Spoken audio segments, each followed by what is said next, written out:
Ini ada dari Arif Rahman, Bu ya. Kenapa bab tentang nama ruh seperti disembunyikan, seperti sesuatu yang terlarang, atau sangat rahasia untuk tidak dibahas dan dikaji lebih dalam, sedangkan dasar dalilnya jelas. Wow. Kan? Berarti yang nanya nih ngerti nih ilmu dalilnya. Iya. Orang dalam. Betul.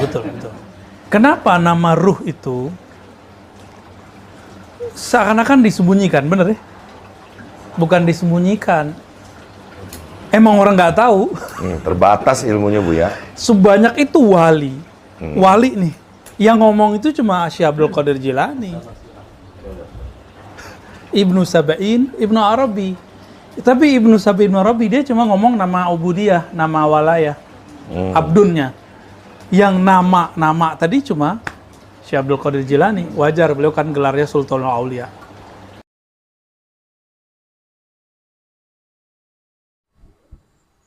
Assalamualaikum warahmatullahi wabarakatuh.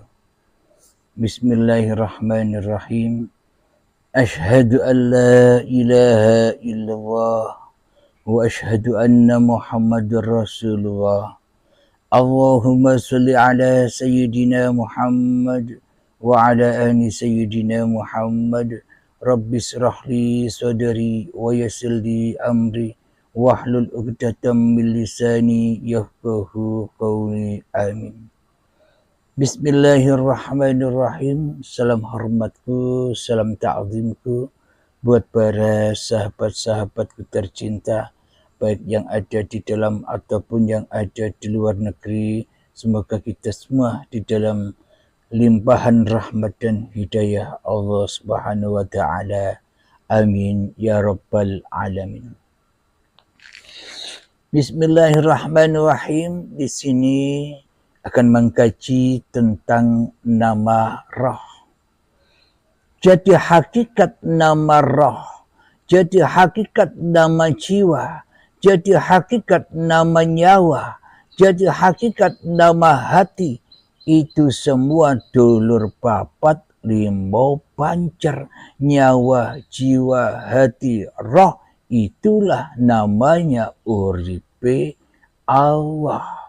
Hidup inilah ruh, hidup inilah nyawa, hidup inilah jiwa, dan hidup inilah hati itu. Alhamdulillahirabbil alamin. Untuk apakah kita semua diciptakan ke dunia ini? Untuk apakah kita semua diselenggarakan di dunia ini? Bismillahirrahmanirrahim. Wa ma khalaqatul jinna wal insa illa liya'budun. Tidak kuciptakan jin dan manusia hanyalah untuk mengabdi kepadaku. Shadaqallahul azim.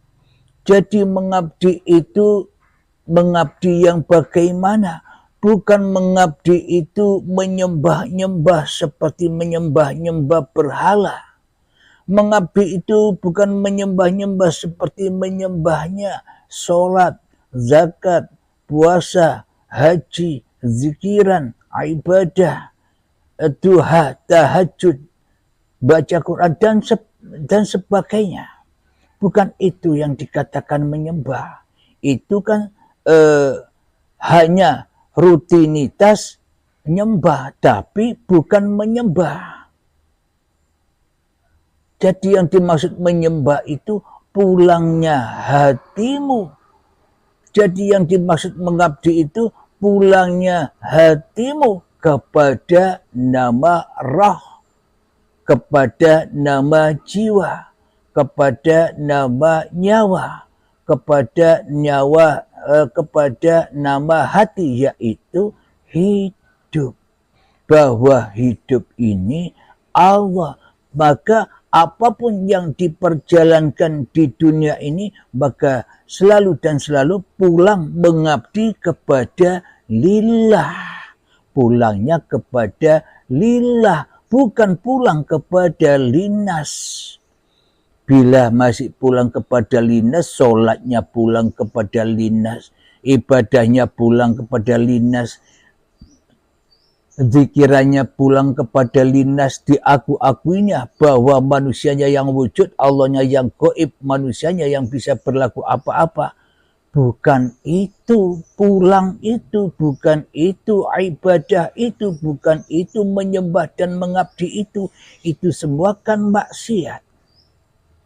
Kenapa? Karena kita tak tahu nama roh kita tak tahu nama jiwa kita tak tahu nama nyawa kita tak tahu nama hati kita, yang mana telur papat ibu pancer kembalinya kepada uripe Allah, pulang kepada lillah semuanya itu.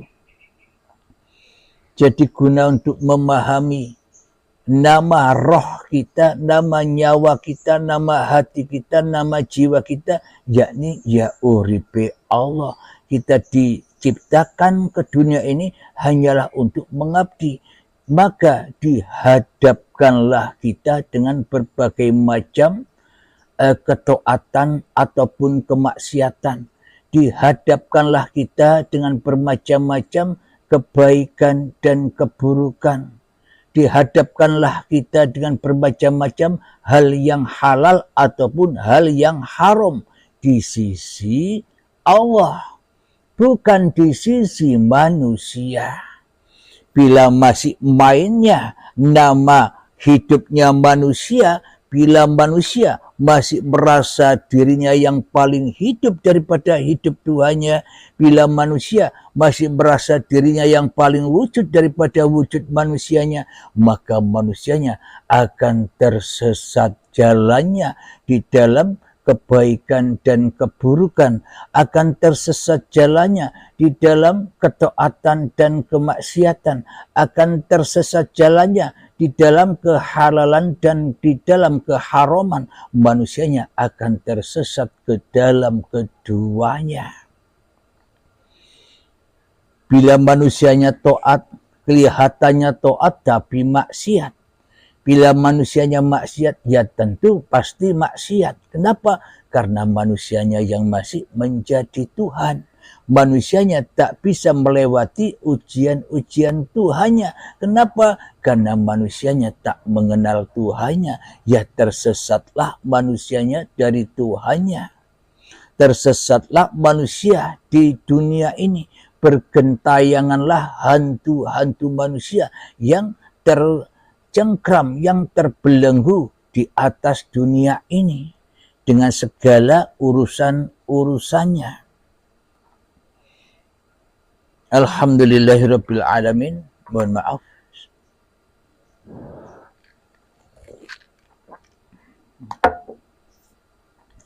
Jadi bagaimanakah caranya kita menerobos? Bagaimanakah caranya kita melintasi apapun yang dihadapkan Allah kepada kita?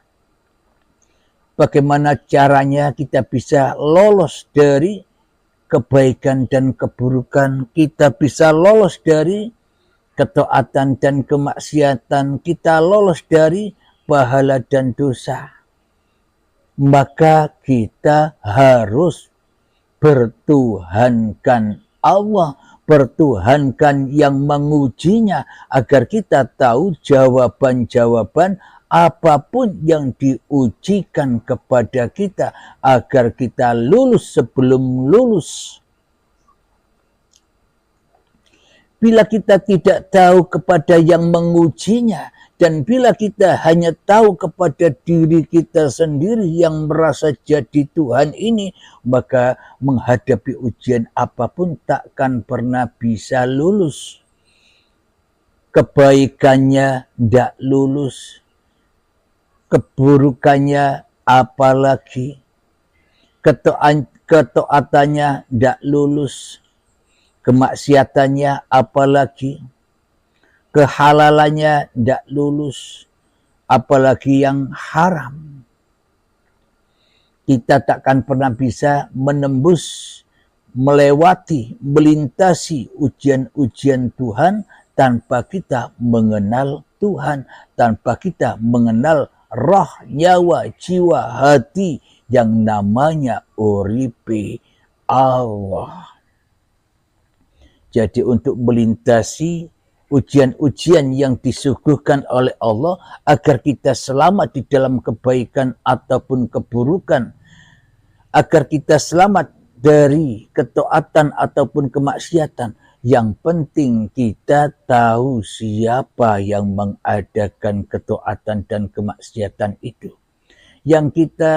Yang penting kita sudah mengenal siapa yang menciptakan kebaikan dan keburukan itu. Siapa yang menciptakan benar dan salah. Siapa yang menciptakan halal dan haram itu.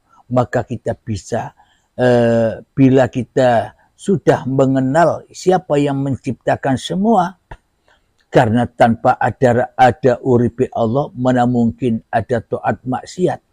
Tanpa uripe Allah, apakah ada baik dan buruk? Tanpa uripe Allah, apakah ada halal dan haram? Dengan uripe Allah inilah kita bisa melintasi keduanya. Dari sisi yang berbeda ini bisa melewati keduanya lewat jalan tengah dengan tongkat yang diberikan saat baiat. Maknanya sudah bisa melintasi baik dan buruk, taat dan maksiat ketika manusianya sudah rela, ridho kembali kepada Allah. Bila manusianya belum rela, belum ridho, dikatakan tak ada. Bila manusianya belum rela dan ridho, dikatakan tak wujud. Bila manusianya belum rela dan ridho, dikatakan mati. Maka selamanya manusia tersesat dari jalan Tuhannya.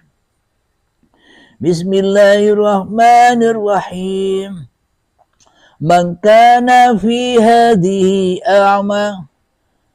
Barang siapa di dunia ini buta mata hatinya, fahuwa fil akhirati a'ma, maka berakhirlah di dalam kebutaan. Wa adallu sabila, maka tersesat-sesatlah jalannya. Maknanya bila di dunia ini mata hati kita buta, maknanya bila di dunia ini kita merasa jadi Tuhan, maka berakhirnya seluruh amal apapun yang kita kerjakan berakhir kepada kepemilikan hati kita, pulangnya ke akhirat hati kita, yakni lembah neraka. Diaku-akuinya lah semua aku yang mengerjakan, akhirnya terbakar bersama iblis dan setan di dalam neraka. Maka akan tersesat-sesatlah jalannya, yakni jalannya tidak pulang kepada Allah, tidak pulang kepada surga, toh malah pulang kepada iblis dan pulang kepada nerakanya Allah. Apa nerakanya Allah? Bila manusianya ingkar kepada Tuhannya, bila manusianya lebih wujud daripada wujud Tuhannya, bila manusianya lebih hidup di dalam hatinya daripada hidup Tuhannya, itulah lembah neraka itu. Karena kita selama ini tersesat, karena kita selama ini tidak tahu nama roh kita sendiri. Yang ada selama ini kita menamai roh atau kehidupan kita dengan nama iblis, dengan nama setan yang terkutuk. Tapi kita tidak sadar itu semua. Apa buktinya?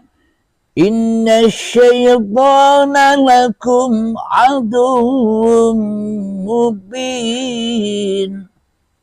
Sesungguhnya setan itu adalah musuh-musuh yang sangat amat nyata bagimu.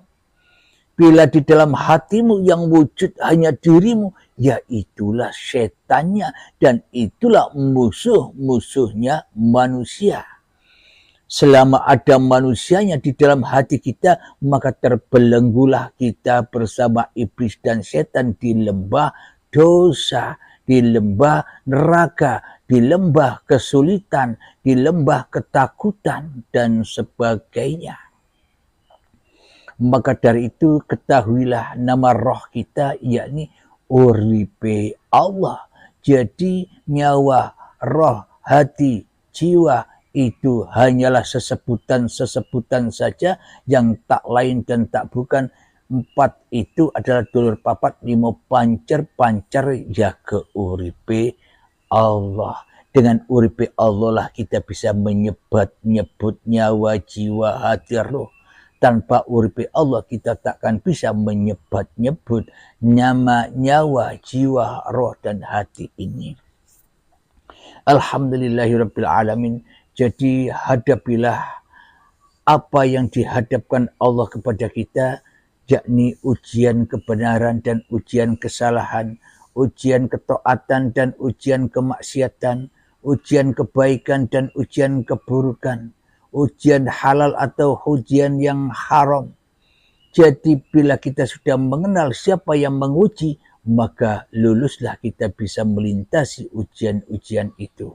Akan tetapi bila kita tidak mengenal siapa yang menguji, maka akan jatuh martabat kita kepada iblis dan setan yang hawanya semakin panas di dalam hati kita.